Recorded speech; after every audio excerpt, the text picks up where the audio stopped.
아멘. 아멘. 네. 우리 일과에서는요, 성경은 하나의 큰 이야기라고 우리가 말씀을 들었어요. 그렇죠?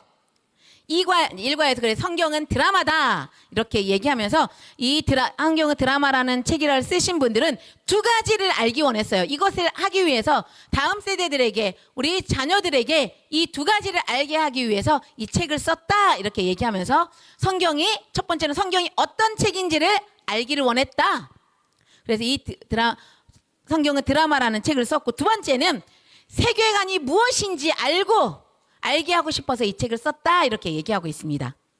그래서 이 성경은 드라마라는 책에서 성경을 하나의 큰 이야기, 메타 내러티브로 봐야 된다. 거대 서사 이야기로 봐야 된다. 이렇게 얘기하고 있습니다. 그리고 그 주제가, 이 하나의 줄거리가, 그 주제가 같이 통일성 있게 성경 66권이 그렇게 동일하게 가고 있다. 이렇게 우리가 배웠습니다.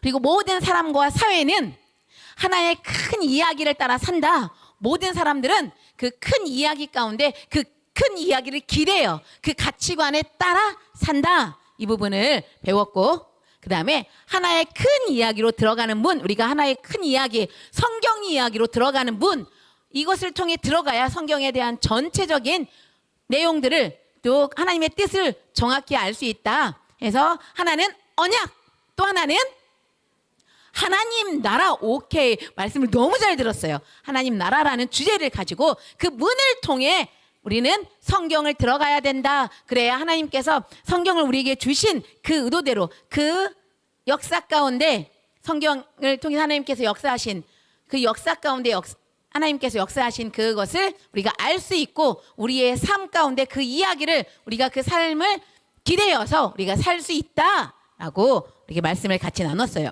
이 과에서는 이제 우리가 성경을 몇 막으로 본다고요?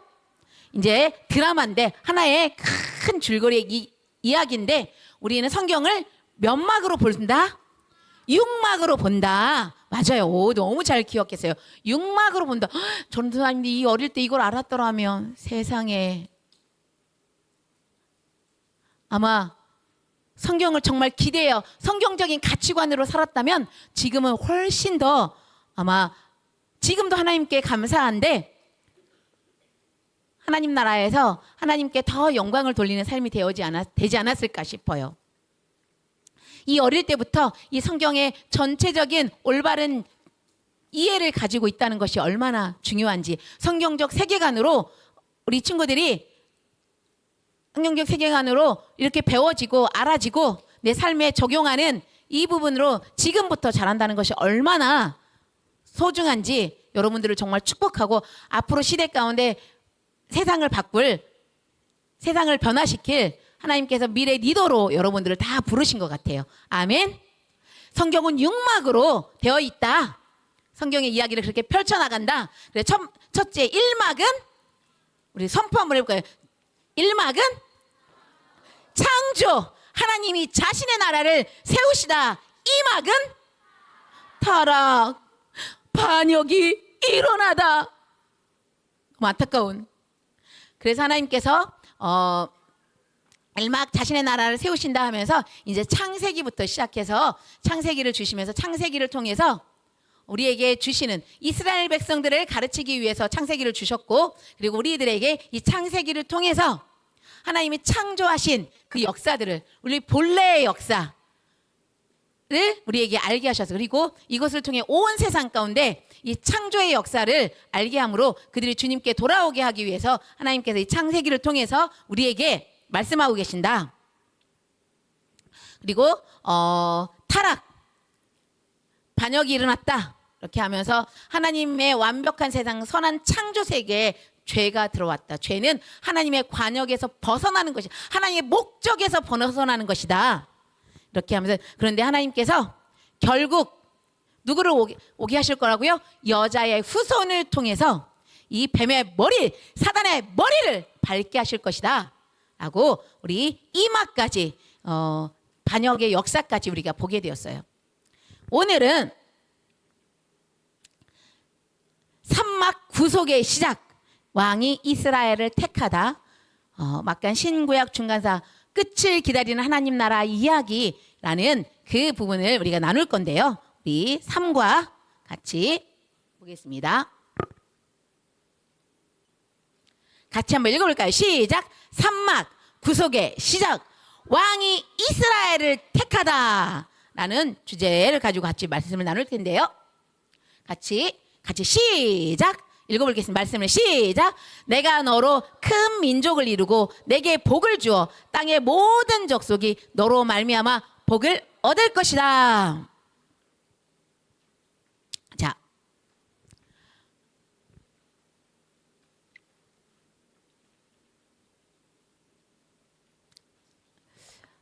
삼막 창세기 이스라엘의 기원. 자, 죄가 들어오다. 그리고 하나님의 대응. 이제 이게 하나님 여기서부터 이제 시작할게요. 자, 창세기 9장 6절. 다른 사람의 피를 흘리면 그 사람의 피도 흘릴 것이니 이는 하나님이 자기 형상대로 사람을 지으셨습니다. 아담과 하와 뒤로 에덴의 문이 닫혔지만 사람들은 여전히 하나님의 형상으로 남아 있었어요. 자,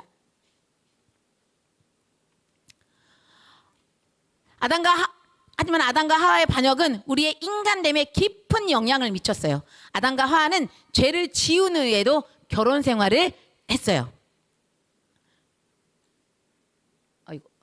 같이 읽어볼까요? 다시 읽어볼까요? 시작. 다른 사람의 피를 흘리면 그 사람의 피도 흘릴 것이니 이는 하나님이 자기 형상대로 사람을 지으셨습니다. 자,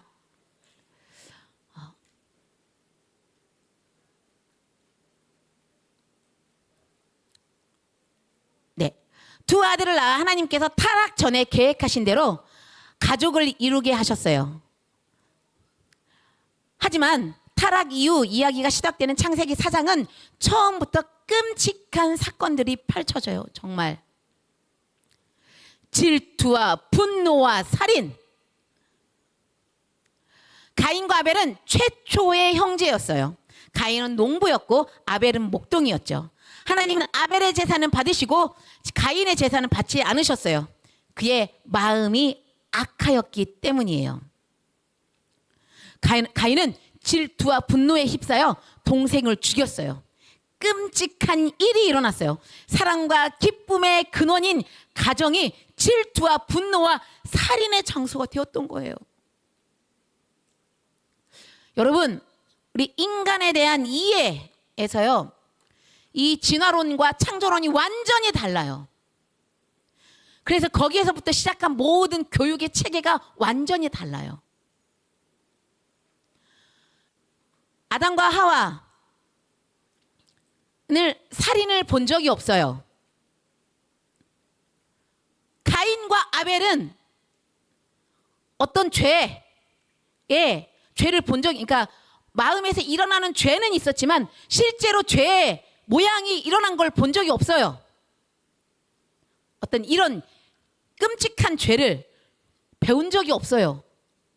아담과 가인과 아벨은. 근데 지금 일어났어요? 안 일어났어요? 한 번도 배운 적이 없는데 끔찍한 일이 일어났어요. 이게 인간이에요. 원죄성을 가진 인간의 배우지 않아도 나타나는 모습이에요. 인간을 진화론에서는 선하게 봅니다. 그래서 아이들은 백지장처럼 깨끗한 종이처럼 하나도 죄가 없이 태어난다. 그래서 그 종이에 좋은 그림만 그리면, 좋은 것만 가르치면 그렇게 될 것이니 좋은 것을 가르치십시오. 안 된다는 말은 하지 마십시오. 창의력이 말살됩니다. 우리 아이들은 선한데 왜 이런 일이 있지? 어디서 잘못 배워서 그런가? 학교에서 잘못 배웠나?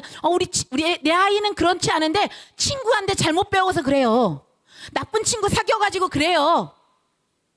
저는 이런 이야기 많이 듣습니다. 어린이들을 섬기다 보니까 학교와 성교원과 교회 가운데도 많은 곳에 어린이들을 만나는데요. 우리 아이는 착합니다. 우리 아이는 선합니다. 친구를 잘못 만나서 그래요.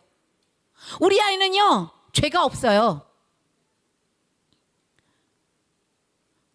어떤 사건이 딱 터졌습니다. 그러면 얘기해.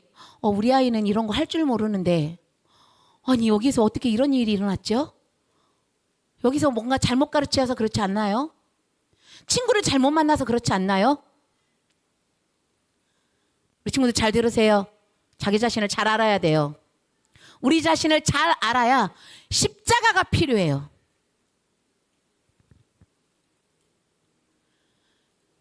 창세기의 가인과 아벨은 한 번도 그런 걸 본 적이 없습니다. 그런데 가인의 마음 가운데 시기와 질투, 이 악이 있으면, 아니, 한 번도 배운 적이 없는, 그것도 가장 사랑하는 형제를, 심지어 아벨이 가인한테 잘못하지도 않았어요. 이게 중요해요. 사람들이 나한테 잘못해야 내가 다른 사람을 함부로 할 것 같은데 그렇지 않아요. 나한테 함부로 하지 않았어도 내가 받아야 될 어떤 거, 내가 받아야 될 어떤 좋은 것을 내가 받지 못하면 그 사람을 미워하. 심지어 가인은 그 자기의 가장 하나밖에 없는 형제를 죽이까지 한 거예요. 이게 인간이에요. 이 인간에 대한 올바른 이해가 있어야 우리가 다음 세대를 올바로 가르칩니다.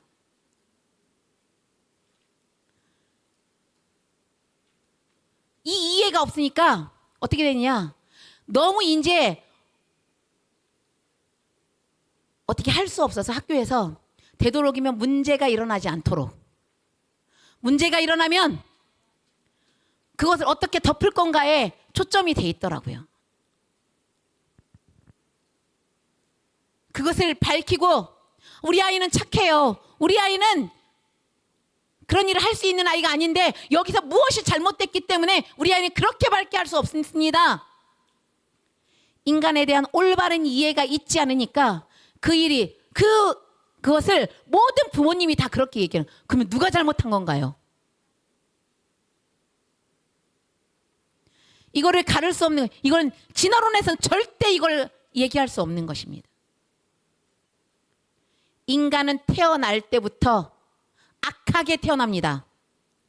죄성을 가지고 태어납니다. 죄는 안 지었을지 모르지만 아직 죄를 지을 그것도 이렇게, 심지어 나에게 함부로 하지 않, 나에게 손해를 끼치지 않았는데도 죽일 수 있는 그런 존재예요, 우리가.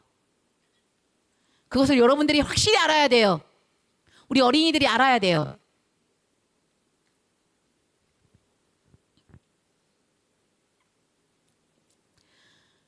사랑과 기쁨의 근원인 하나님이 원래 선하게 창조한 가정이 질투와 분노와 살인의 장소가 된 거예요.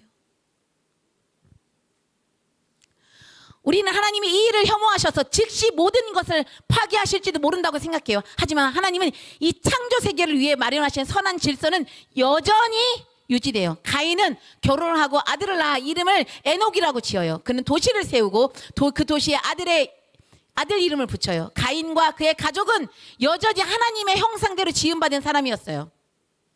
그러나 죄에 빠진 인간은 삶의 방향을 잘못 잡을 가능성을 가지고 있어요. 예를 들어 하나님께서 주신 가정이라는 구조는 여전히 원래 선함으로 있지만 가정 안에서 미움, 다툼, 이혼 같은 문제가 발생해요. 그래서 가정은 하나님께서 의도하신 선한 방향으로 흘러가지 않아요.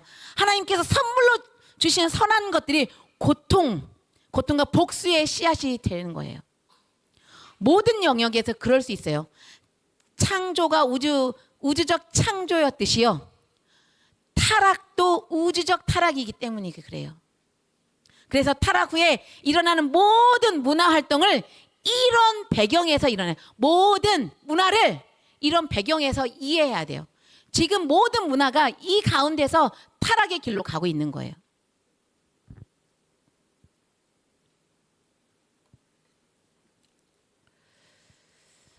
타락 후에 일어난 모든 문화 활동을 잘못된 방향으로 갈 가능성을 가지고 있다.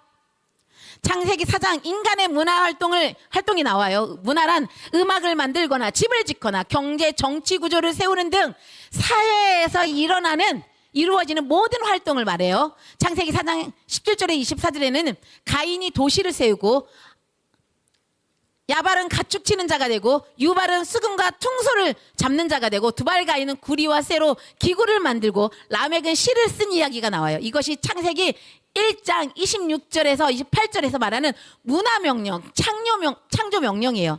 우리는 이런 활동을 하도록 지음받았어요. 지음받았고 이런 활동을 통해 하나님을 영화롭게 하도록, 하나님의 행하심에 동참하도록 우리를 부르셨어요. 그러나 어떻게 되었나요? 그런데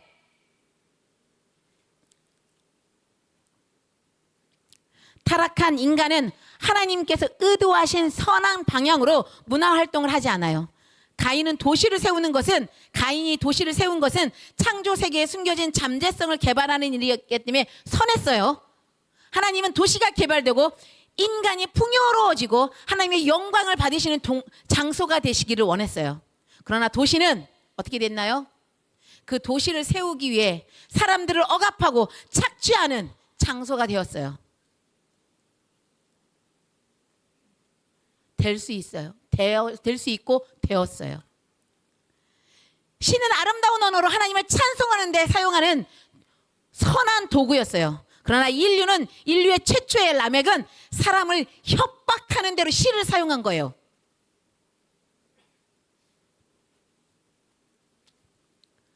구리나 쇠로 기구를 만드는 두발 가인은 그 재료로 전쟁에 사람을 죽이는 무기를 만들었고요.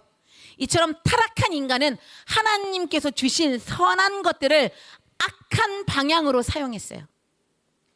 문제는 방향이에요. 방향.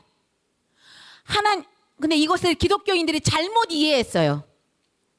이 모든 것이 하나님 것이라고 인식하지 못하고 세상 것이라고 인식하면서 그것들을 다 놓아버린 거죠.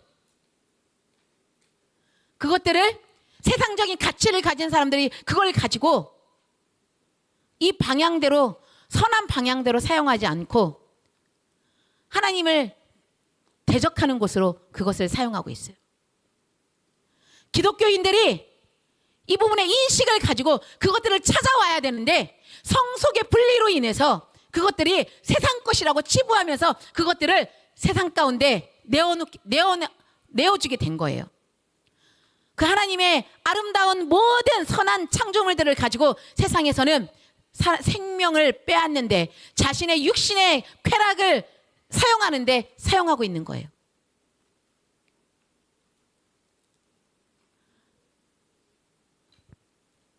세상의 모든 아름다운 것들, 하나님께서 만드신 모든 것들을 발견해서 이 다음 세대가 살아갈 수 있도록 하는 게 이 공부예요. 학교에서 배우는 공부예요. 근데 학교에서 배우는 그 공부 가운데 세상적인 가치관이 들어와서 이것이 세상적인 것처럼 인식돼 버린 거예요. 과학은 하나님 것인데 과학의 원리를 가지고 이 세상을 만드신 하나님이신데 또 뛰어난 그 과학 이상의 하나님의 능력이 있어요. 그런데 기본적으로 하나님께서 과학이라는 그 기초 안에 이 세상을 창조하셨어요. 그리고 사람들이 그것을 발견했어요. 와, 이런 과학적인 원리들이 있구나. 우리가 지금 여기서 이렇게 땅을 짚으면서 가는 것도요, 하나님께서 중력이라는 끌어당기는, 지구 안에서 끌어당기는 그 힘을 가지고 힘이 있어서 우리가 이 지구에 붙어 있는 거예요. 어저께도 얘기했죠. 우주인들이 우주에 나가면 중력이 없기 때문에 둥둥 떠다니다가 모든 근육이 소실돼서 다시 여기에 오면 일어설 수가 없어서 다시 훈련해야 된다고. 근데 여기 와서 다시 하면 다시 근육이 붙기 시작하는 거예요. 근데 이거를 중력을 알아낸 거예요. 과학자들이 사가 떨어지는 원리를 보고 이 원리가 발견됨으로 수많은 과학의 원리들이 막 발견되기 시작한 거예요. 그리고 우주도 우리가 나갈 수 있게 된 거예요. 우주에 나갈 때 이 중력이 없구나 이걸 발견하고 우주복을 만들고 그 우주에서 보호를 받으면서 살 수 있도록 만든 거예요. 근데 그리스도인들이 이것을 세상적인 것으로 치부하고 당신들이나 하시오. 우리는 곧 예수님 믿고 예수님이 오시면 우리는 천국에 갈 것이니까 이런 건 아무것도 소용없습니다.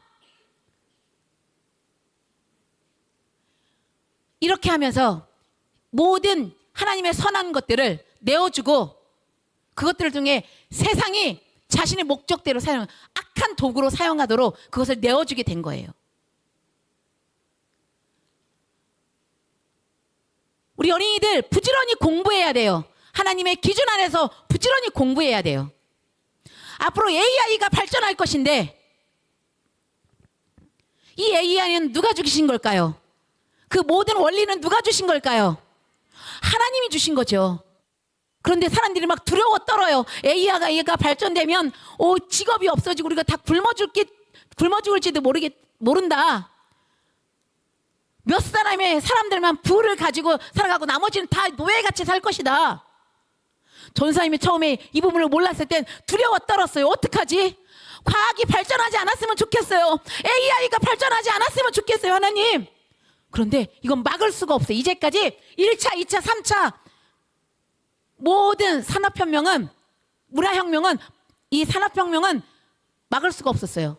근데 이것들을 통해서 사회가 더 풍요로워졌고 복음이 더 전달됐어요. 한편으로는 더 빈부격차가 심해진 곳은 심해지고 세상 사람들이 그 부를 가지고 전 세계를 자신의 목적대로 사용하는 데 또 가게 됐어요. AI는 하나님이 주신 원리를 발견한 거예요. 사람들이. 근데 우리 그리스도인들은 이 AI를 가지고 어떻게 할 것인가? 사람들을 유익하게 하기 위해 이것을 더 배우고 발전시켜야 돼요. 성경에서 말하는 법을 근거로 AI에 대한 법도 만들어야 되는 거예요. 그런데 이렇게 발전시키지 못하는 거예요. 우리가 이거 지금 성경적 세계관을 배우는 게 너무 중요합니다. 우리 다음 세대들에게 세상을 어떻게 바라보는 눈을 갖게 할 것인가 이것을 배우는 것이 너무 중요한 거예요. 세상을 변화시킬 수 있는 이 다음 세대가 될 거예요.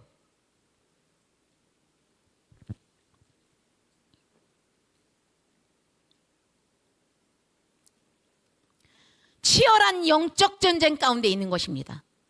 정말 치열한 영적, 이거는 사단은 이 모든 창조 세계가 얼마나 선하고 아름다운지 얼마나 강력한지 알고 있거든요.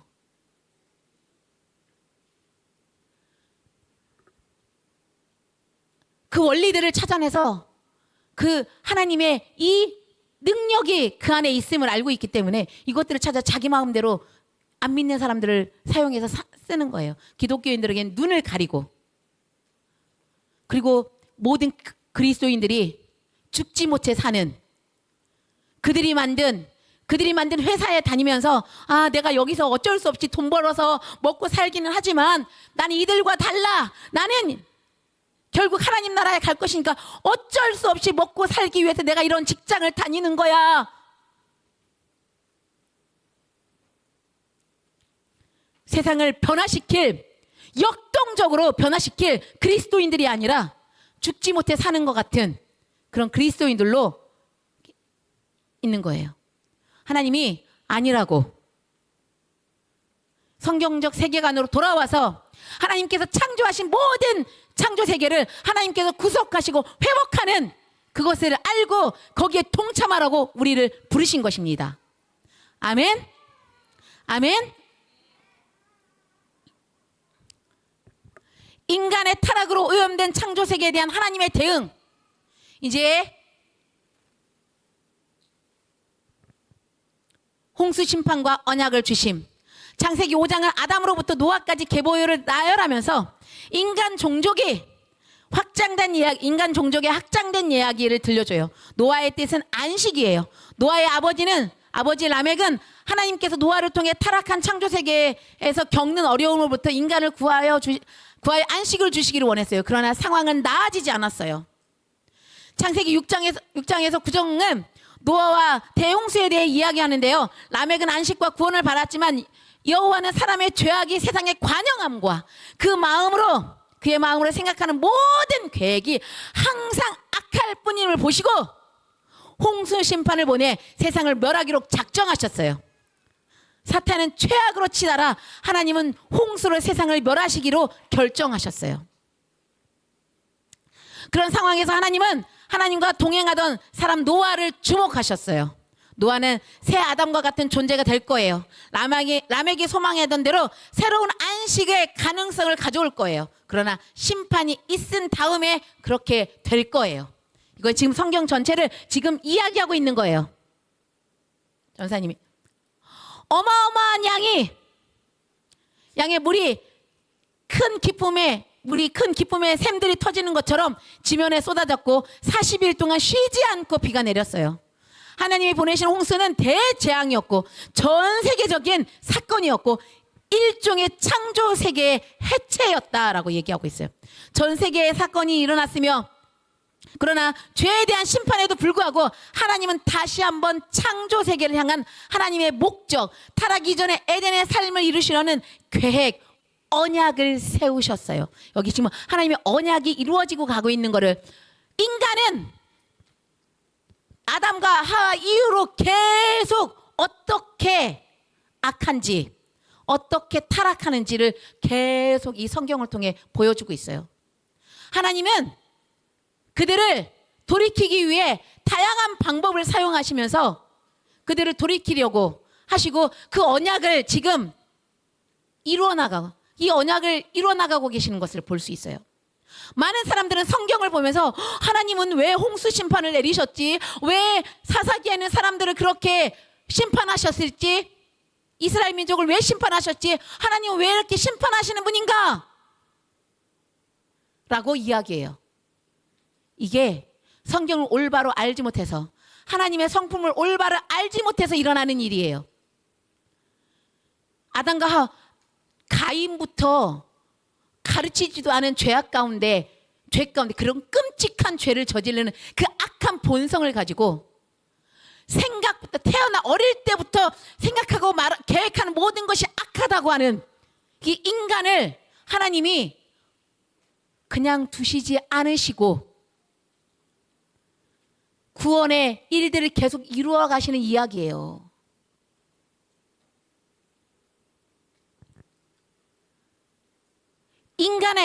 그러니까 인간은 선하다. 인간은 모든 것에 용납받아야 된다는 아주 자기중심적인 것을 가지고 성경을 보니까 이렇게 보여지는 거예요. 다른 신들의 악함을 보지 못하는 거예요. 다른 신들과 비교할 때 하나님이 얼마나 완벽하신 사랑의 하나님인지 그거 비교할 바가 되지도 못해요. 그런데 인간 중심, 인본주의로 이 성경을 보니까 하나님의 그 선하심이 보이지 않아요. 그 하나님을 신실하게 언약을 이루어 가시는 것을 보지 못하는 거예요. 그래서 이거를 알리는 거예요. 어떤 존재인지. 여기 어린이들이라서 그림을 정말 최소한으로 그림을 조연사님이 찾아가 왔어요. 사실 너무 끔찍해요. 하나님을 떠난 인간의 상태는요, 어렸을 때부터 이 악함은요, 너무 끔찍해요. 그냥 끔찍하다는 단어를 쓸 수밖에 없어요. 그런 인간을 하나님께서는 포기하지 않으시고 이 사람들을 세워서 그 언약을 신실히 이루시는 것을 보면 하나님은 정말 사랑의 하나님이에요.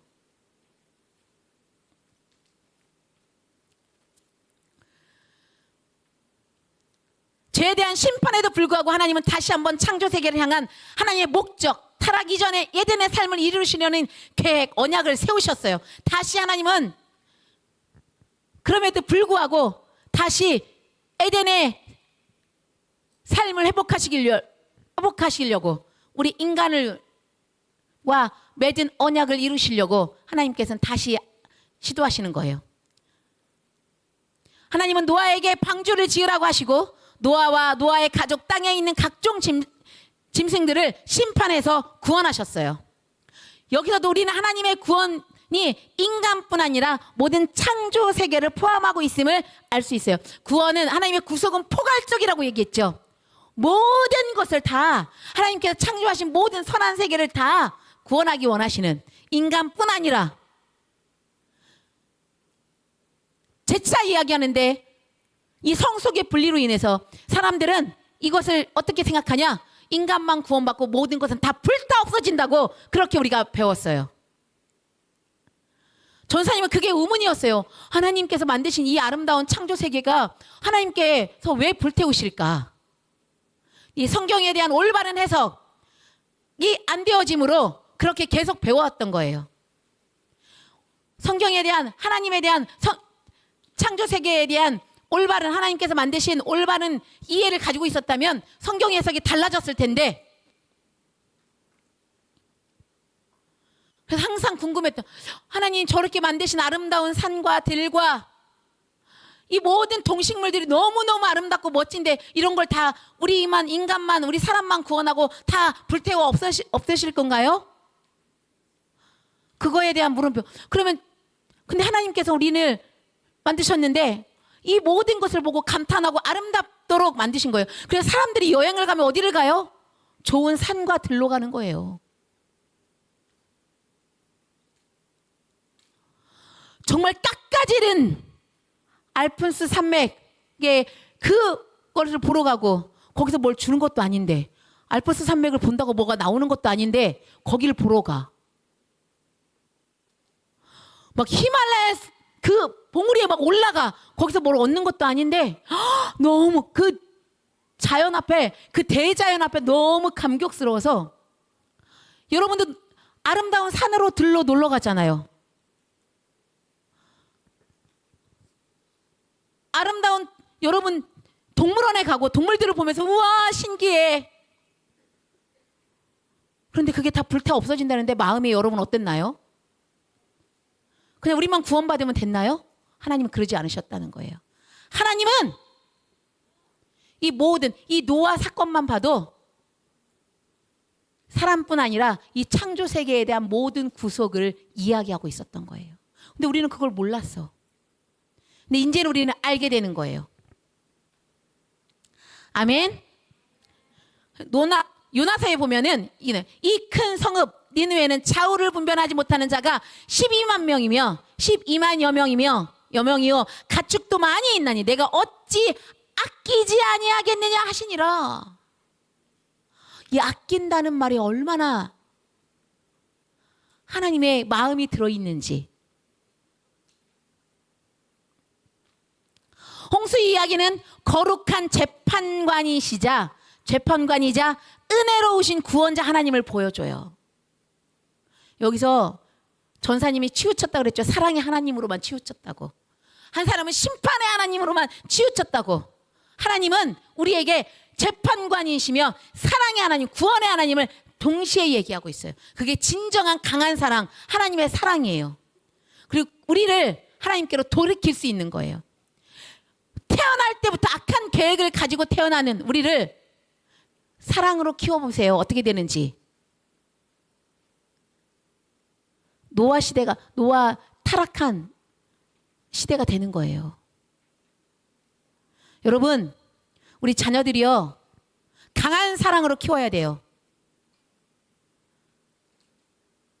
오냐, 네가 원하는 건 다 해. 이럴수록 정말 극도의 이기주의자가 돼요.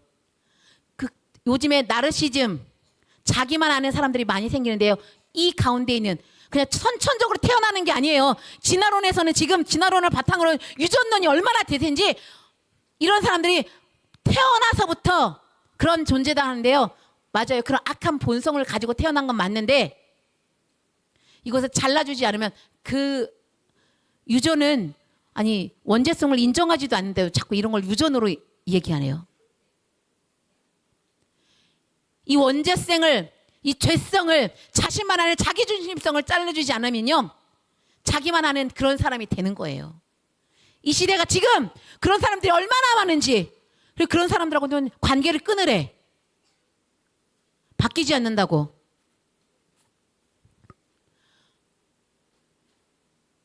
하나님께서 공의와 사랑이 같이 있으시듯 우리 자녀들을 양육할 때도요, 다음 세대를 양육할 때도 이 사랑과 공의가 같이 있어야 돼요. 여러분 잘 들으세요. 정신 차리고 잘 들어라. 여러분을 혼내지 않는, 내가 잘못했는데 혼내지 않는다, 그러면 저를 혼내주세요라고 얘기해야 돼. 저를 살려주세요. 제가 잘못했을 때는 저를 혼내주세요. 저를 징계해주세요. 저를 훈계해주세요 라고 얘기해요. 저를 내가 잘못했을 때 훈계해주는 것을요, 감사합니다 라고 받아야 돼요. 멸망으로 가지 않게 하기 위해서 그렇게 하는 거예요. 성경에서 그렇게 얘기하고 있거든요. 만약 노아 시대에 그대로 나눴으면요, 모든 사람은 다 죽었을 거예요. 언약을 이뤄나가야 될 노아 가족까지도 다 죽었을 거예요. 그리고 하나님을 떠난 생명이 없는 이 저주 가운데 계속 살면서 영원히 하나님 없는 그 삶으로 재빠르게 모두 다 달려갔을 거예요. 하나님께서는 재판관이신 그 사랑하시는 공의의 하나님이시며 사랑의 하나님께서는요, 그것을 막기 위해서, 그리고 이후에 하나님의 언약을 이루시기에 모든 인간뿐만 아니라 창조 세계를 구속하기 위해 결국 예수님이 오셔야 되는데, 한 백성을 세우시기 위해서 그 언약을 이루어 나가고 계세요. 아멘. 아멘. 언약의 중요성. 홍수가 끝나고 하나님은 노아와 그의 가족들에게 많은 언약을 주셨어요. 하나님과의 언약은 팔머 로버트슨이 말한 것처럼 하나님의 주권으로 이루어지고 하나님과 그분의 백성 사이의 인격적인 관계, 친밀한 관계를 나타내요. 또 희생제물에 피를 뿌리는 의식이나 짐승을 반으로 갈라 언약의 당사자들이 그 사이로 지나가는 의식을 통해 보듯 진지하고 공개적이며 지키지 않으면 쪼개진 짐승처럼 죽을 수밖에 없어요. 이걸 얘기하고 있어요. 그런 언약을 우리는 너무 가볍게 생각해요. 이건 심각한 문제라고 얘기하고 있어요. 우리는 하나님께서 생각하시는 무게만큼 진지하게, 그리고 생명처럼 소중하게 하나님의 언약을 받아들여야 돼요. 너무 복음이 가벼워졌어요. 예수님 믿고 천국 가야 되는 거야. 예수님, 너를 위해 예수님께서 죽으셨어. 예수님 믿으면 천국 간대. 예수님 믿자. 그래? 어떻게 하면 되는데? 네 마음에 너의 구세주와 주인으로 영접하면 돼. 영접했어. 입으로. 이제 됐어? 너 이제 하나님의 백성이야. 그래? 알았어. 그리고 어떻게? 이제 내 마음대로 사는 거예요.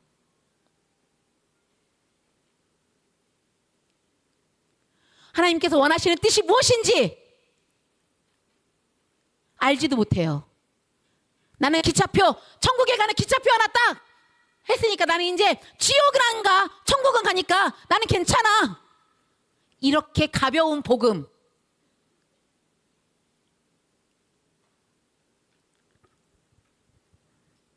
이 복음을 통해서는 절대 하나님의 이 생명의 역사가 흐르지 않아요.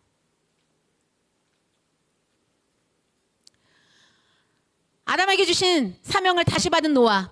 창세기 9장에서 하나님은 노아에게 아담이 받았던 것과 같은 사명을 주셨어요. 생육하고 번성하여 땅에 충만하라. 하나님은 노아와 새로운 출발을 하시며 창조 세계를 향한 목적을 다시 이어가셨어요. 노아는 두 번째 아담과 같은 존재가 되었지요.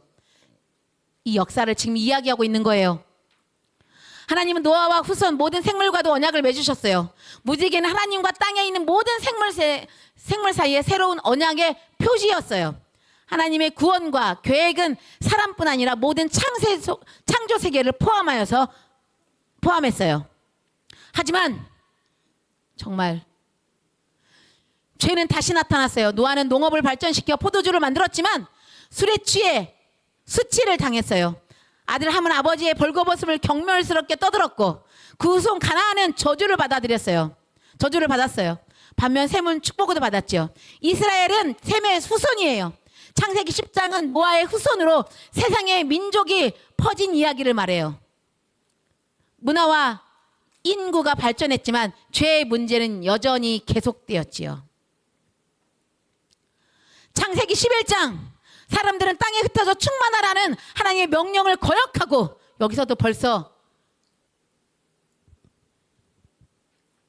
반역이 나오는 거예요. 죄가 지금 노아 아담과 같은 하나님께서 창조하신 그 것처럼 노아가 세워지기를 원했으나 노아도 죄로 말미암아 실패했어요. 근데 하나님의 약속은 역시 여전히 지금 그 가운데 그 언약을 지켜나가고 계세요. 그러면 생육하고 번성하여 땅에 충만하라고 하셨는데 이 사람들이 거기에서 또 반역하기 시작해요. 바벨탑 명령을 거역하고 하나님의 명령을 거역하고 바벨탑을 쌓아 스스로 높이려고 했어요. 탑은 하나님을 떠나 자기 왕국을 세우려는 인간의 교만을 상징해요. 하나님은 그들의 언어를 혼잡게 하시고 사람들을 온 땅으로 흩으셨어요. 그러나 심판 속에서도 자비는 계속되었어요. 하나님은 창세기 12장에서 또 다른 사람을 부르셨어요. 죄가 계속되어도 하나님의 목적은 변하지 않았어요. 이 하나님의 이 선하심을 보세요, 여러분.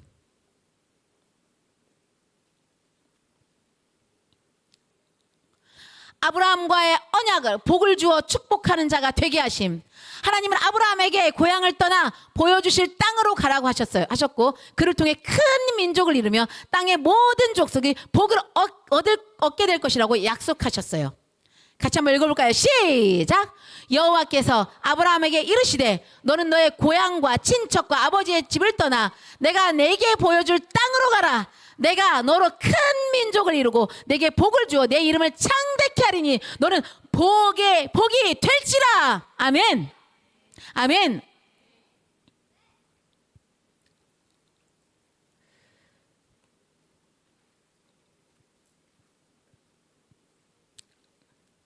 (12장) 1절에서 3절 같이 읽어볼까요? 시작! 내가 너를 저주하는 자에게는 내가 복을 내리고 아니요 내가 축복하는 자에게는 내가 복을 내리고 너를 저주하는 자에게는 내가 저주하리니 땅의 모든 족속이 너로 말미암아 복을 얻을 것이라 하신지라. 아멘.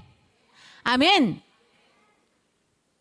이 약속은 죄로 오염된 창조 세계 전체를 회복하시려는 하나님의 해결책이었어요. 하나님의 백성은 복을 흘려보내는 통로가 되도록 선택받았어요.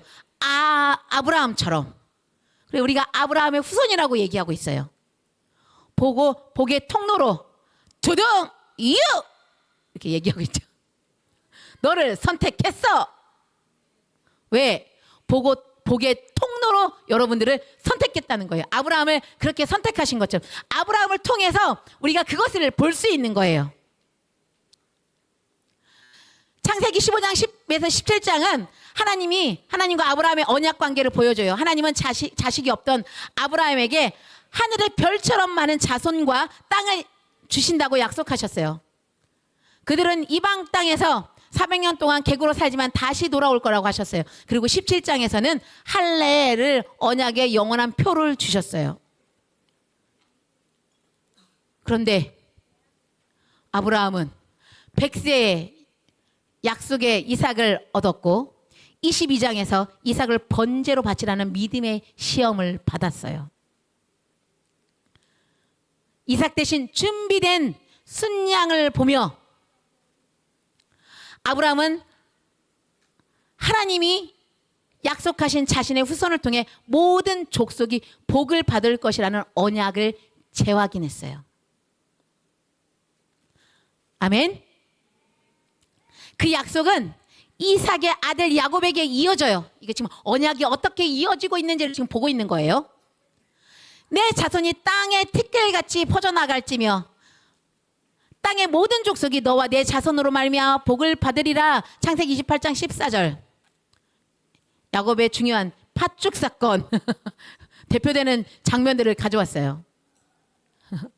근데 동일하게 이 야곱이 에서를 피해 달아날 때 하나님께서 야곱에게 말씀하시는 거예요. 그 다음 어떻게 또 이 언약이 지금 이어지는지 볼게요. 야곱의 아들 요셉은 형제의 미움으로 노예를 팔렸지만 보세요. 이 가정에 가장 사랑하는 막내 아들 중에 하나인데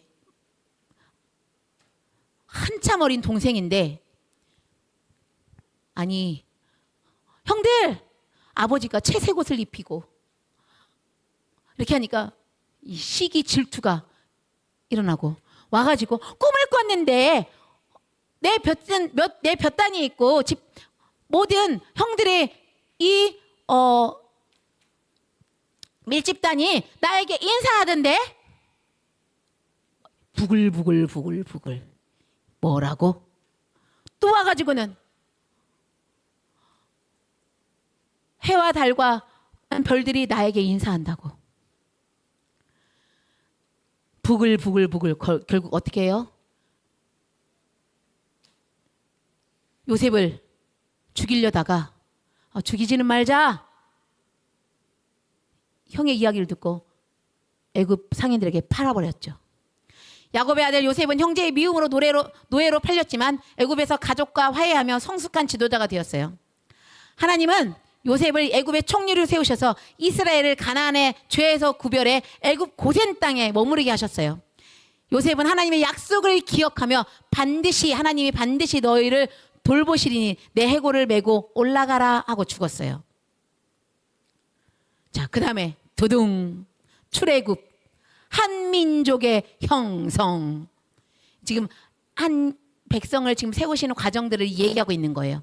하나님이 강한 능력으로 이스라엘을 구원하셨어요. 아브라함의 후손은 점점 많아졌어요. 그런데 요셉을 모르는 새 왕이 나타나 이스라엘을 괴롭혔어요. 이스라엘 사람이 너무 많아지자 바로는 태어나는 남자아이는 모두 죽이라고 무서운 명령을 쫙 내렸죠. 그때 모세가 태어났어요. 모세의 어머니는 모세를 살리려고 갈대 상자에 넣어 강에 띄웠고 바로의 공주가 발견해 왕궁에서 키웠어요. 하나님은 애굽에서 고통받는 백성의 부르짖은 소리를 들으시고 아브라함이 이삭과 야곱과 맺은 언약을 기억하셨어요. 하나님은 모세에게 나타나 모세가 이제 자기 백성을 돌보려고 있다가 사람을 죽이고 도망갔잖아요. 그 가운데 이스라엘 백성은 더 고통 가운데 애굽에 있을 때 하나님이 그 고통의 소리를 들으시고 이제 이스라엘 백성을 구원하시기로 그들을 하나님께서 약속하신 땅으로 이제 보내기 위한 일을 시작하셨어요. 하나님 모세에게 나타나 나는 아브라함과 이삭과 야곱의 하나님이야 라고 말씀하시고 백성을 애굽에서 이끌어내라고 하셨어요. 하지만 완고한 바로는 바로 보내주지 않았지요. 하나님이 애굽에 10가지 재앙을 보내시며 온 세상을 다스리시는 하나님의 능력을 보여주셨어요. 마침내 바로는 이스라엘을 보냈지만 곧 군대를 이끌고 쫓아왔어요. 와, 하나님은 홍해를 갈라 이스라엘을 마른 땅으로 건너가게 하시고 이거 지금 출애굽 전체를 우리 친구들이 지금 보고 있는 거예요. 바로의 군대는 물에 빠져 멸망하게 되었어요. 이때 하나님의 이스라엘 백성은 남자 60만 명, 여자와 아이들까지 하면 200~300만 명이나 되었어요. 하나님이 아브라함에게 후손이 하늘의 별처럼 많아질 것이라는 약속을 이루셨어요. 이스라엘은 이제 한 민족, 한 국가가 되었어요. 이때 이스라엘 백성은 이렇게 많은 하나님과 언약을 맺은 거룩한 백성. 이스라엘은 애굽에서 나온 지 3개월 만에 시내산에 도착했어요. 출애굽기 19장 1절에 하나님이 이곳에서 이스라엘과 언약을 맺으셨어요. 하나님 먼저 너희를 업어 내게로 데려왔다 라고 말씀하시며 이스라엘을 사랑으로 부르셨다고 알려주셨어요. 그리고 아브라함에게 약속하신 이스라엘 민족의 아브라함에게 하신 약속을 이스라엘 민족에게 이어 주셨어요. 출애굽기 19장 5절에서 6절 다 읽어볼까요? 시작. 세계가 다 내게 속하였느니 너희가 내 말을 잘 듣고 내 언약을 지키면 너희는 모든 민족 중에서 내 소유가 되겠고 너희가 내게 대하여 제사장 나라가 되며 거룩한 백성이 되리라. 아멘. 이제 이스라엘 백성은요, 거룩한 백성, 제사장 나라가 되어 하나님께 속하게 되었어요. 하나님이 이들을 통해 다른 민족들에게도 복을 전하는 뭐가 되게 하신다고? 잊어먹었어요. 복을 전하는 이쪽에서 나오네. 일로 가야지. 복을 전하는 아멘. 복을 전하는 오케이. 통로가 되게 하셨다는 거예요.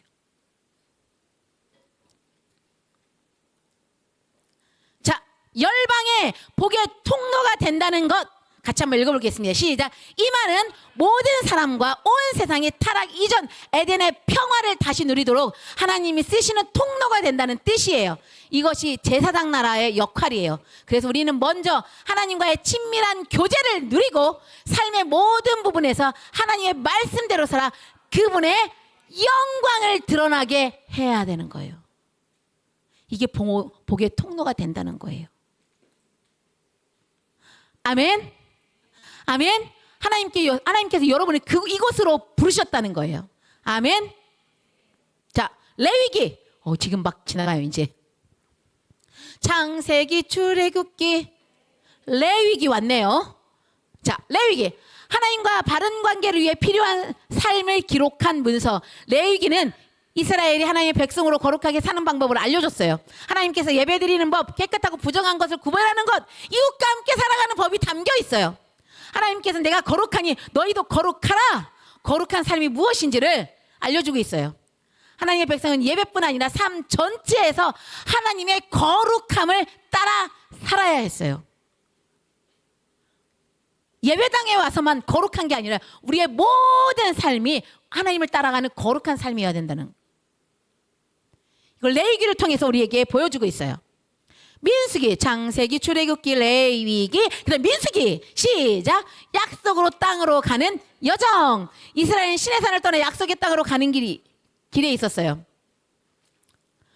하지만 그들은 먹을 것과 물이 없다며 원망했어요. 가나안을 정탐한 10명의 보고를 듣고 차라리 12명의 보고를 듣고 차라리 광야에서 죽는 게 낫다고 불평했어요.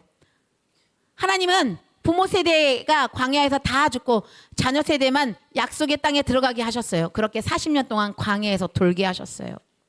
와. 그다음에 신명기. 약속의 땅 앞에서 모세의 마지막 말씀. 모세는 약속의 땅에 들어가기 전 나왔군요. 새로운 세대에게 하나님의 말씀을 다시 가르쳤어요. 하나님의 말씀에 순종하면 생명과 복, 불순종하면 멸망과 저주가 올 것이라고 말했어요. 이스라엘은 제사장 나라, 즉 다른 민족이 하나님을 알도록 돕는 나라가 되어야 했어요. 모세는 후계자 여호수아를 세우고 약속을 땅을 바라본 뒤 죽게 되었어요. 하나님 나라로 가게 되었어요. 자, 이제 창세기, 출애굽기, 레위기, 민수기, 신명기, 여호수아를 보겠습니다. 자, 여호수아는 선물로 받은 땅, 하나님의 그 지금 언약을 어떻게 이루어가지고 그 언약에 어떻게 약속을 이루어 가시는지를 지금 쭉 보고 있는 거예요. 여호수아는 하나님이 주신 땅으로 주신 힘으로 가나안 땅을 정복했어요. 그들은 그 땅은 아브라함에게 약속하신 선물이었어요.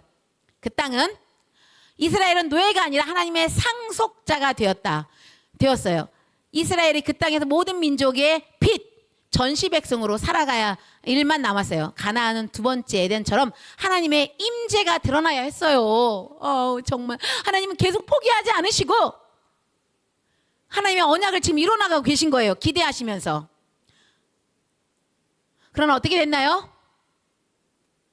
사사기 같이 읽어볼까요? 시작. 모든 민족의 빛이 되는데 실패했다. 전시 백성이 되는 것에 실패했다. 이 역사가 막 사사기 쫙 나와요. 읽다 보면 왜 이러는 거야? 아, 이스라엘 백성 왜 이러는 거야? 막 이게 저절로 나와. 아니, 구원해줘서 잘 살다가 다시 또 타락했다가 또 하나님께 와 하나님 살려주세요 하면 또 하나님께서 은혜를 또 베푸셔서 하나님이 진짜 인내의 하나님이야. 끈기 있게 목소리가 안 나오네. 오랫동안 계속해요 언약 이루심을. 이거 성품송인데요. 끈기 있게 오랫동안 계속해요 꾸준함. 하나님은 꾸준하신 분이세요. 그 약속을 지키시기에 사사기 동안 그 일이 계속 반복돼요. 여호수아가 죽은 뒤 이스라엘은 가나안 사람의 우상을 따랐어요. 그래서 하나님은 이웃 나라가 이스라엘을 괴롭히게 하셨고요. 이스라엘을 고통 가운데 부르짖으면 또 하나님은 사사를 보내 구원하셨어요. 하지만 시간이 지나면서 계속 다시 죄에 빠졌고요. 사사기의 마지막은 이렇게 끝나요. 같이 한번 읽어볼까요? 시작. 그때 왕이 없었으므로 사람이 각기 자기 소견에 옳은 대로 행하였더라. 옳은 대로 행한다는 것은 뭐만 나올까요? 악한 것만 나오게 된다는 거예요. 창세기, 출애굽기, 레위기, 민수기, 신명기, 여호수아, 사사기, 룻기, 사무엘상. 룻기는 이제 그 안에 이 왕정 시대 안에 있는 사사 시대에 있었던 일을 룻기가 나온 거라서 이제 넘어갈게요. 사무엘서 같이 읽어볼까요? 이스라엘이 왕국으로 바뀌다. 이스라엘 백성은 다른 나라처럼 우리에게도 왕을 세워달라고 요구했어요. 사실 하나님이 이스라엘의 참된 왕이셨지만, 옳지, 참된 왕이셨지만 그들은 이것을 잊었어요. 이 백성들은 잊고 말았어요. 하나님 먼저 사울을 왕으로 세우셨어요. 그들의 이야기를 들으시고 받아들이시고 왕으로 세우셨지만 사울은 하나님의 말씀을 어기고 교만해졌어요. 진정한 왕이 오셔야 돼. 진짜 하나님의 뜻을 이루는 왕이 오셔야 돼. 언제 오시려나 지금 그 길을 가고 있어요. 그래서 하나님은 자기의 마음에 합한 누구를 세우셨어요? 다윗을 선택하셨어요. 다윗은 하나님의 언약궤를 예루살렘으로 옮겨 하나님의 임재가 백성 가운데 거하게 했어요. 예루살렘은 하나님이 거하는 성소가 되었고 회복된 에덴처럼 보였어요. 하나님은 다윗이가 내 집과 내 나라가 내 앞에서 영원히 보존되고 내 왕위가 영원히 견고하리라 라고 약속하셨어요. 와, 전사님은 예전에 이 말씀을 듣고 근데 왜 다윗 왕조가 망했지? 하나님의 약속은 분명히 이루어지는데 왜 망했지? 그때 하나님의 약속은 초청이라는 걸 몰라가지고 하나님의 말씀대로 그 준행하였을 때 그 생명이 흐른다는 것, 이거를 몰라서 인간 아주 인본주의로 전사님도 있었어요.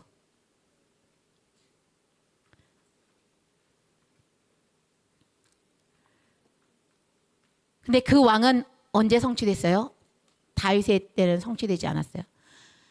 다윗의 후손 가운데 영원한 왕이 오실 거라는 말씀하신 건데 이게 곧 예수님을 통해서 그 일이 이루어져요. 다윗의 육신적인 그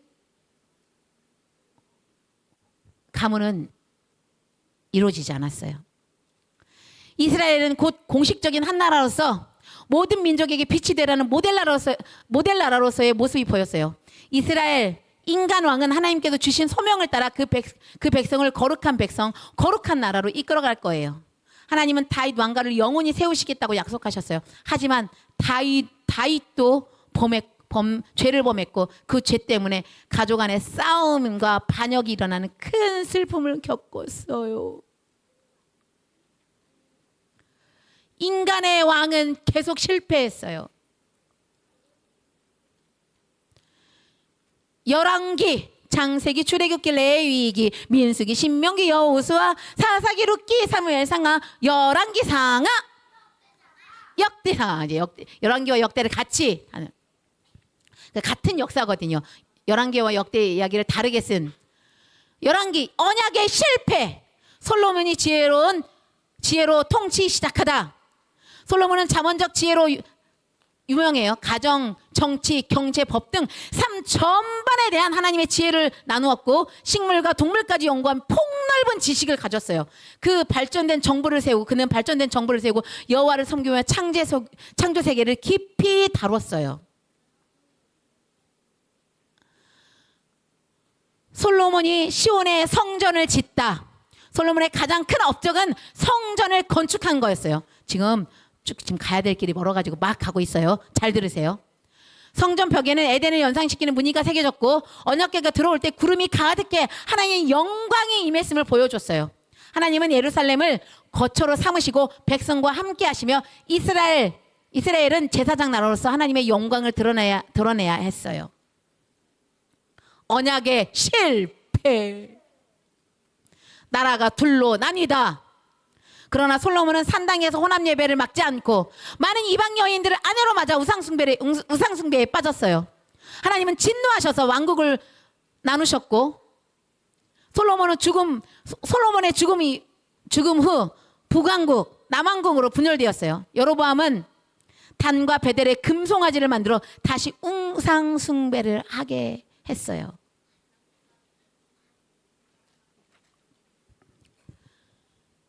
엘리야와 엘리사의 도전. 우상숭배가 심해지자 하나님은 선지자들을 보내 백성들을 돌이키게 했어요. 하나님께서는 그 약속을 지키시고 그 약속을 이루시기 위해서 이제 그 백성들을 돌이키기 위해서 이 선지자들을 보냈어요. 북왕국의 아합과 이세벨이 바알 숭배를 퍼뜨렸을 때 엘리야는 갈멜산에서 여호와가 참 하나님이심을 보여줬고 뒤이어 엘리사가 사역을 이어나갔어요.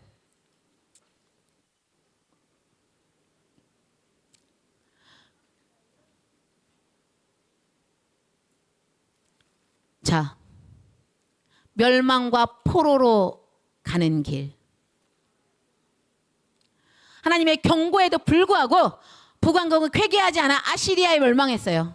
남유다도 대부분 우상숭배에 빠져 결국 바벨론에게 망했어요. 남왕국 왕들은 히스기야, 요시아와 같은 선한 왕들도 있었지만 유다는 근본적으로 바뀌지 못했어요.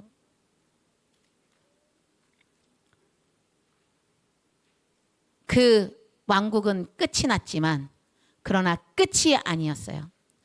하나님은 아브라함과 다윗에게 주신 언약을 포기하지 않으셨어요. 예레미야는 백성들이 돌아올 회복을, 예스겔은 포로기 끝에 새 영광을 전했어요. 하나님의 목적은 변하지 않았고 끝까지 언약은 살아 있었어요. 자기 백성을 심판하셔야 하는 하나님의 마음, 하나님은 빠르게 심판하지 않으시고 끝까지 기다리셨어요. 호세아는 내 마음을 돌이켜 나의 국률이 불붙듯 하도다. 하나님의 고통이 전해졌어요. 하나님의 백성을 너무 사랑하셨고 죄에서 돌이키라고 끊임없이 부르셨어요. 이제 포로 시대가 시작됐어요. 포로 생활은 이스라엘에게 큰 재앙이었어요. 에레미야가는 깊은 슬픔을 담고 있지만 하나님은 다시 회복하실 소망도 보여줘요. 하나님 모든 민족과 세상의 주인이시며 바벨론에서도 패배하지 않으세요. 에레미야와 에스겔은 포로된 백성을 위로하며 너희가 사로잡혀간 그 성읍의 평안을 구하고 기도하라 라고 전했어요. 이스라엘은 힘든 상황에서도 신앙과 문화를 지켰어요. 다니엘과 세 친구는 우상에게 절하지 않고 하나님께만 충성했어요. 그래서 어떻게 하세요? 불타는 풀무불에 들어갔지만 전혀 불타지 않았어요. 하나님이 계시는 곳이 생명이 흐르는 곳이에요. 저 지옥과 같은 그곳에 하나님이 오시니까 그곳은 생명의 장소가 된 거예요. 전사님은 지옥은 결코 불 끓는 곳이 지옥이 아니라는 걸 알게 됐어요. 이것을 통해. 하나님이 없는 곳이 지옥이구나. 하나님이 저 불 붙는 지옥에 같은 저 풀무불에서도 하나님이 그곳에 오시니까 그곳은 눈썹 하나, 털끝 하나, 옷자락 하나 타지 않는 그곳이 천국이 된 거예요. 하나님이 계신 곳이 천국인 거예요. 풀무불과 사자굴에 던져졌지만 하나님의 보호로 다시 다치지 않았어요. 다니엘은 왕의 꿈을 해석해 높은 자리에 올랐고 이방 왕들도 그의 나라는 멸망하지 않을 것이라고 고백했어요.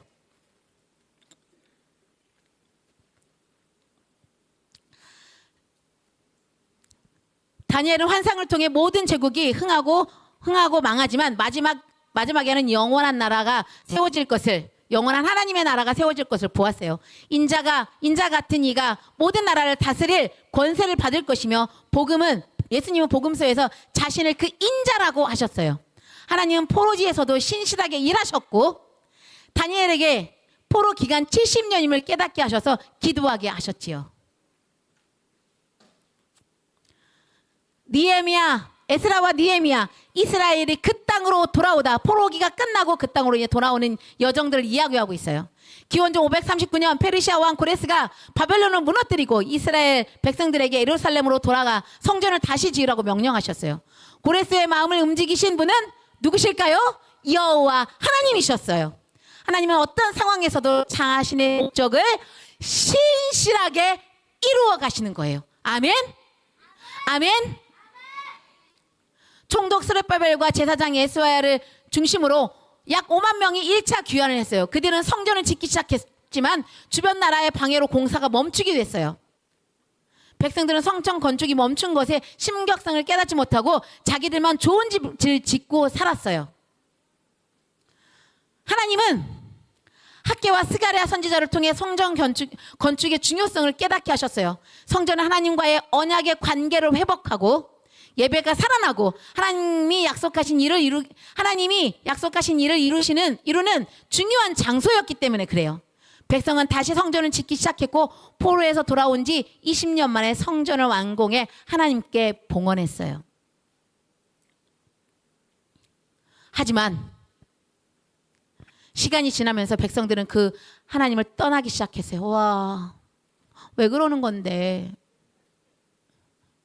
근데 그게 우리의 모습이에요, 여러분. 기원전 458년 제사장이자 서기관인 에스라가 2차 귀환을 이끌고 돌아왔을 때 백성들은 다시 이방인과 결혼하고 혼합주의에 빠져 있었어요. 에스라는 그 죄를 깨닫게 하고 백성들이 이방 결혼을 정리하며 하나님께 자복하게 했어요. 그는 모세의 율법을 읽어주며 창조로부터 아브라함을 부르신 것까지 하나님의 언약을 다시 기억하게 했어요. 백성들은 죄를 깨닫고 울며 여호와의 언약을 새롭게 맺었어요. 네.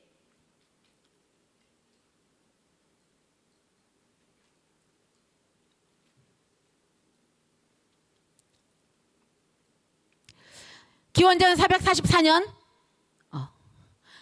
느헤미야가 3차 귀환을 이끌었어요. 그는 페르시아 아다삭스닥 왕궁에서 술관원으로 일하다가 예루살렘의 성벽이 무너졌다는 소식을 듣고 울며 금식하며 기도했어요. 왕의 허락을 받아 예루살렘으로 돌아와 성벽을 다시 세웠어요. 그러나 시간이 지나면서 이스라엘은 또다시 죄에 빠졌고 성전에는 하나님의 영광이 사라졌으며 예배도 무너졌어요. 말라기는 이 모습을 보여주며 구약의 마지막을 기록했어요. 구약은 끝까지 이스라엘의 미래가 불투명해 보이는 상태로 마무리가 돼요.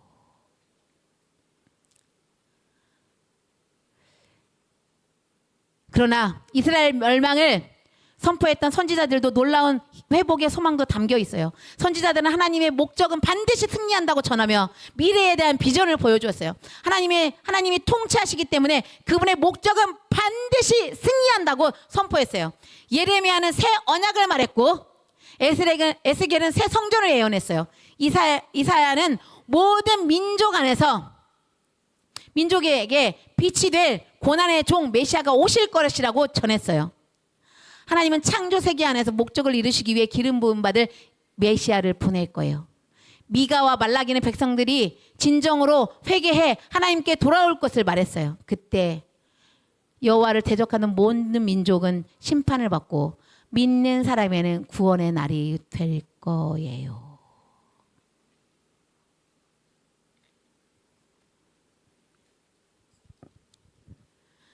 선지자들은 심판을 예언하며 다가올 구원을 말할 때 기쁨을 터뜨렸어요.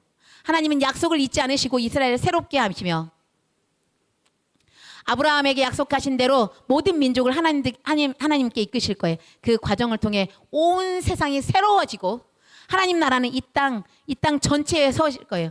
구약 성경은 이런 소망의 노래로 끝나요. 아멘. 아멘. 우와.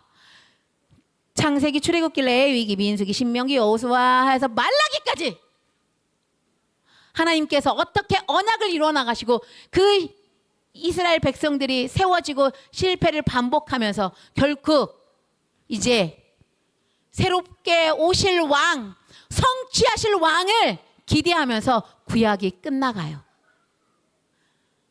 우리는 이 성경의 이야기들을 보면서 우리를 바라보고 우리가 우리도 죄 가운데 갔을 때 우리가 어디로 돌아와야 되는지, 다시 회복하실 때 어떻게 가야 되는지를 우리는 볼 수 있어요. 우리가 다시 또 죄악 가운데 갔을 때 다시 우리는, 그래서 이제는 하나님께서 에레미야 예언한 것처럼 우리 안에 하나님께서 새 언약을 우리 안에 이제는 진짜 심어주셨어요. 우리가 지금 구약까지 봐서 거기까지는 안 나오지만 이제 성령을 통하여 우리에게 새 언약을 심어주신 거예요. 그래서 우리가 하나님을 떠날 때 우리는 이 마음에서부터 이게 나오는 거예요. 하나님께로 돌이키라고. 그리고 하나님의 언약이, 그리고 성령을 통하여 우리에게 알려지는 거예요. 전사님도 아침에 일어났는데요, 이 말씀 막 준비하면서 더 준비하고 이렇게 마무리하고 있는데, 오늘 우리 주제가를 계속 큰 이야기, 성경 이야기, 이 찬양을 계속 하게 돼. 이 주제곡을 하게 되고 하나님 이 큰 이야기를 통해서 하나님께서 이루시는 이 성취를 결국 보게 해 주십시오. 우리 어린이들이 이 큰 이야기를 알게 해 주십시오. 성령님께서 이 찬양을 계속 생각나게 하시는 거예요. 이게 성령이 우리 안에 오셔서 우리 신비 가운데서 우리 안에서 일하고 계신 거예요. 아멘. 아멘. 그래서 우리는 이 이스라엘 역사를 바라보면서, 이 구약의 역사들을 바라보면서 그렇게 실패하지 않도록 우리에게 성령을 주신 것을 감사하면서 우리는 하나님 새로운 언약의 백성들로 살아갈 수 있도록 하나님 우리를 이끌어 주세요라고 기도해야 돼요. 아멘. 오늘 이 시간에는요, 성령의 충만함을 위해서 같이 기도할 거예요. 우리 앞에 찬양팀 나와 주시고요.